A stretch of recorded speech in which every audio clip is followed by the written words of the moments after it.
Question number first के अंदर दे रखा है 12.2 के क्वेश्चन नंबर निम्नलिखित सत्य असत्य लिखिए और अपने उत्तर का कारण संभव हो तो बताइए। ये दे रखा है इसके अंदर। तो फर्स्ट वाला दे रखा है कि एक वर्त की ए बी और सी डी क्रम से 3 सेमी और 4 सेमी की 2 माप की जीवाएं हैं। तो पहले क्या दे रखा है, 2 वर्त दे रखे हैं। एक वर्त ये हो गया, एक वर्त ये हो गया, 2 वर्त हो गए। दोनों वर्तों में क्या दे रखी है, जीवा दे रखी है। एक दे रखी है कितनी, 3 सेमी, ये दे रखी है छोटी जीवा 3 सेमी, और ये इसका केंद्र है, ये इसकी दे रखी है बड़ी जीवा, ये दे रखी है कितनी, 4 सेमी, ये दे रखी है 3 सेमी और ये दे रखी है 4 सेमी, और ये इसका केंद्र बिंदु दे रखा है। तो माफ कीजिए कि जिसके द्वारा केंद्र पर अंतरित कोण कितना है, 70 डिग्री और 50 डिग्री है। इसके द्वारा अंतरित कोण कितना है, 70 डिग्री और 50 डिग्री है।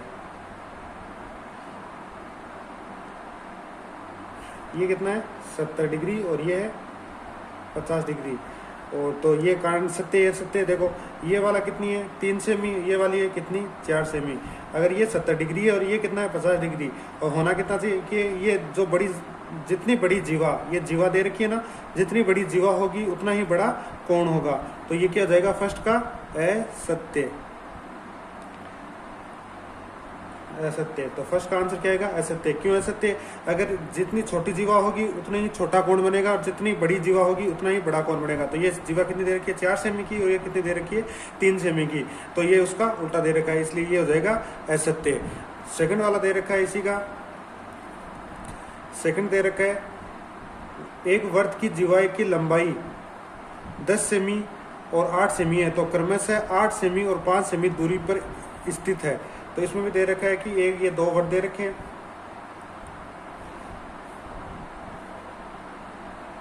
2 वर्त दे रखे हैं, जिसके अंदर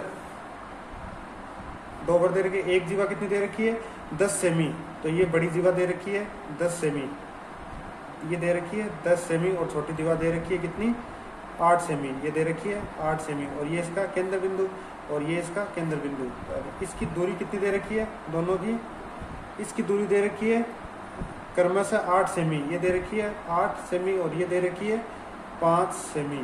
तो क्या ये सही चीज़ है। इसकी देखो ये छोटी जीवा है, अगर जितनी बड़ी जीवा होगी उतनी ही छोटी दूरी होगी, और जितनी छोटी जीवा होगी उतनी ही बड़ी जीवा होगी। लेकिन इसमें तो दे रखी है 8 सेमी, इसकी दे रखी है कितनी, 5 सेमी, जो कि ये है गलत। तो ये भी क्या जाएगा, असत्य। ये भी हो जाएगा असत्य। तीसरा क्वेश्चन दे रखा है, एक वर्त की 2 जीवाएं ए बी और सी डी, एक वर्त की 2 जीवाएं ए बी और सी डी क्रमशः 4 सेमी दूरी पर स्थित है। तो यह ए बी बराबर सी डी होगा। तो ये वापस 2 वर्त बना लेते हैं। ये दे रखी है ए बी और ये दे रखी है सी डी। इसकी दूरी भी कितनी है और इसकी दूरी भी, दोनों की दूरी कितनी दे रखी है, 4 सेमी, 4 सेमी, 4 सेमी। तो दोनों की जीवाएं भी क्या होगी, बराबर। हमने पढ़ा था 12.7 की प्रमेय नंबर 12.7 के अंदर कि जब दो जीवाओं के बीच की दूरी ये दे रखी है, बीच की दूरी बराबर होती है तो जीवाएं भी क्या होती है, बराबर। इसको मान लेते ए, इसको बी, इसको मान लेते सी, इसको मान लेते डी। ये बीच की दूरी भी क्या होती है, तो जीवाएं भी क्या होती है, ए बी बराबर सी डी। अगर बीच की दूरी है तो 12.2 से, तो ये क्या जाएगा, सत्य। ये दे रखा है सत्य। क्वेश्चन नंबर 4 फर्स्ट का फॉर्मूला दे रखा है कि ओ और ओ डैश वाले केंद्र वाले 2 सर्वांग सम त्रिभुज ए और बी, ए व बी दोनों बिंदुओं को प्रतिच्छेद करता है। तो कोण ए ओ बी बराबर कितना देगा, ए ओ डैश बी, दोनों बराबर। तो ये वापिस वही चीज दे रखा है कि ये वाला दे रखा है, 2 त्रिभुज दे रखा है जिसके अंदर जीवा, दोनों बिंदु क्या दे रखे हैं, सर्वांग सम। इसकी जीवा और इसकी जीवा दोनों क्या है, बराबर। ये दे रखा है केंद्र बिंदु ए और ये दे रखा है इसका केंद्र बिंदु ओ, इसका केंद्र बिंदु ओ डैश, दोनों क्या है, सर्वांग सम। सर्वांग सम का मतलब इसकी त्रिज्या इस त्रिज्या के बराबर है, ये त्रिज्या इसके बराबर है, ये वाली इसके बराबर है।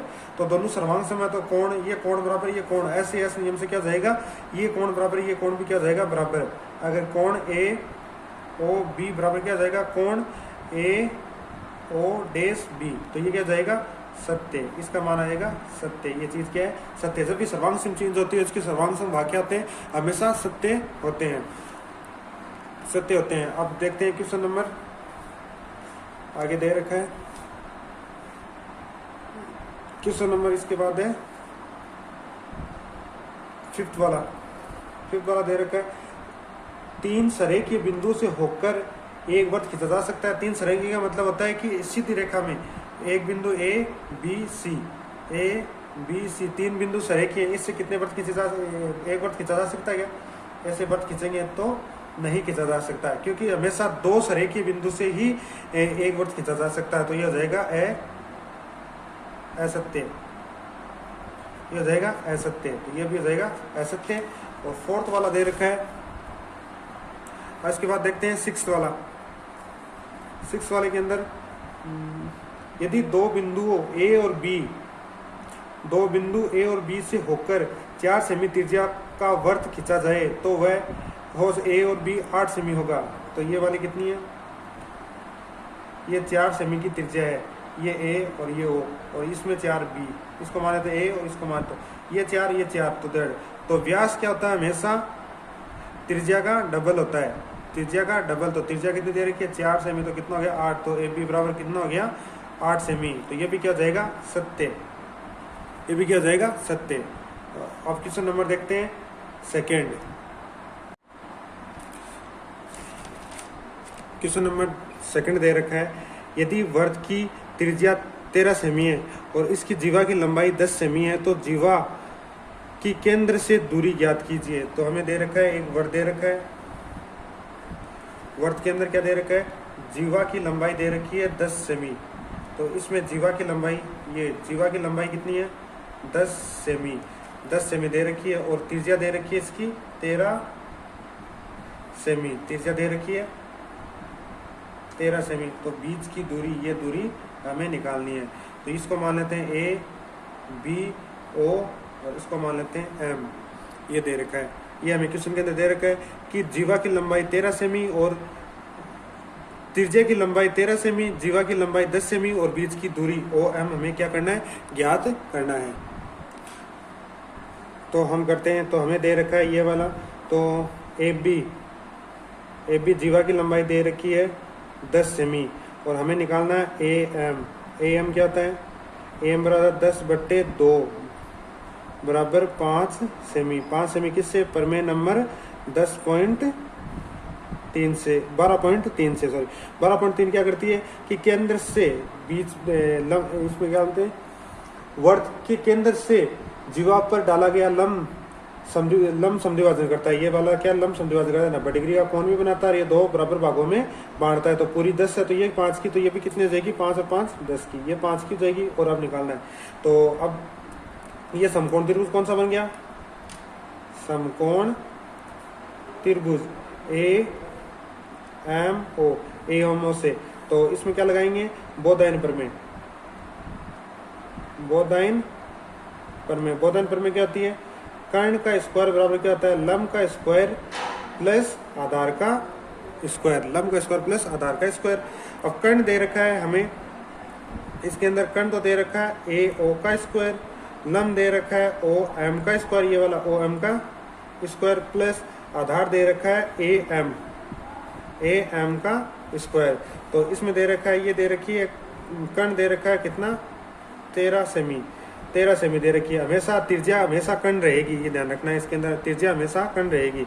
और ओ एम लंब, हमें लंब से दूरी निकालनी है और इसका मान दे रखा है 5 सेमी का स्क्वायर। ये कितनी दे रखी है? ए एम कितने? 5 सेमी। 13 का स्क्वायर कितना होता है? 169।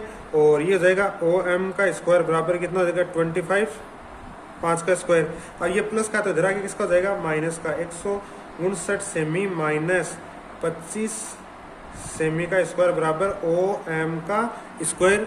और इस दोनों को माइनस करेंगे तो कितना आएगा? 144 सेमी स्क्वायर बराबर आ जाएगा ओ एम का स्क्वायर। अब 144 इसको रूट में हटाएंगे तो कितना जाएगा? रूट के अंदर 144 सेमी स्क्वायर बराबर कितना? O M square. और इसको ओ एम को इधर ले आएंगे तो कितना आएगा? 144 सेमी स्क्वायर। 144 किसका होता है? 12 का, तो 12 सेमी। तो एम कितनी आ गई? 12 सेमी। तो ये कितनी आ गई? 12 सेमी। ये बीच की दूरी कितनी आ गई? 12 सेमी।